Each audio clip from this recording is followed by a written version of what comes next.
तो आज एक एक्सपेरिमेंट करते हैं। आपको स्क्रीन पर एक सीरीज दिख रही होगी। आपको उसका अगला नंबर गैस करना है। अगर आपने 16 गैस किया है तो आप सही है। अब इस सीरीज में अगला नंबर कौन सा होगा ये बताओ।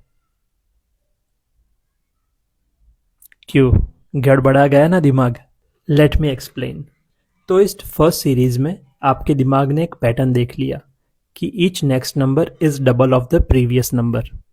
मगर जब आपने ये दूसरी सीरीज देखी, आपका दिमाग उसके अंदर कोई पैटर्न ही नहीं ढूंढ पाया और उसी वजह से आपको नेक्स्ट नंबर गैस करने में दिक्कत आ रही है। अब मैं आपको बताऊं कि ये दोनों सीरीज एक ही रूल फॉलो करती है, तो क्या आप मेरी बात मानोगे? देखिए, ये दोनों सीरीज के लिए मेरा रूल सिंपल है कि हर अगला नंबर प्रीवियस नंबर से ज्यादा होना चाहिए, मतलब असेंडिंग ऑर्डर में। तो ये आपको स्क्रीन पर दिख रही सारी सीरीज मेरे रूल के हिसाब से वैलिड है, और अगर आप में उसको कोई पैटर्न दिख भी रहा है तो एक मियर कोइंसिडेंस है। तो अब आप पूछेंगे कि कौन सी सीरीज मेरा रूल फॉलो नहीं करती है? तो ऐसे डिसेंडिंग ऑर्डर वाली कोई भी सीरीज।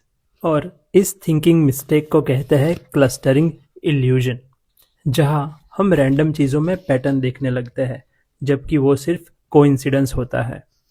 रियल एग्जाम्पल से समझते हैं। लेट्स से इस महीने मेरी सैलरी लेट आ गई, और पिछले हफ्ते मेरा मोबाइल भी ख़राब हो गया था, और आज मेरे बाइक का पंचर भी हो गया। तो अब मैं सोचूंगा, ये सारी चीज़ें मेरे साथ एक साथ क्यों हो रही है, जबकि इन चीज़ों का एक दूसरे से कोई लेना देना ही नहीं है। Second example, let's say stock market में आपको 2 दिनों से कंटिन्यूस लॉस हो रहा है और आज भी आपका लॉस हो गया। अब आप सोचेंगे कि मेरा तो लक ही खराब है, लेकिन स्टॉक मार्केट तो रैंडमली मूव करता है। तो अब इस इल्यूजन से बचा कैसे जाए?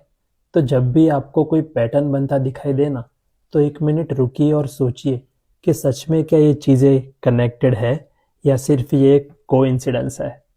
And I will see you in the next video. Let's get smarter together.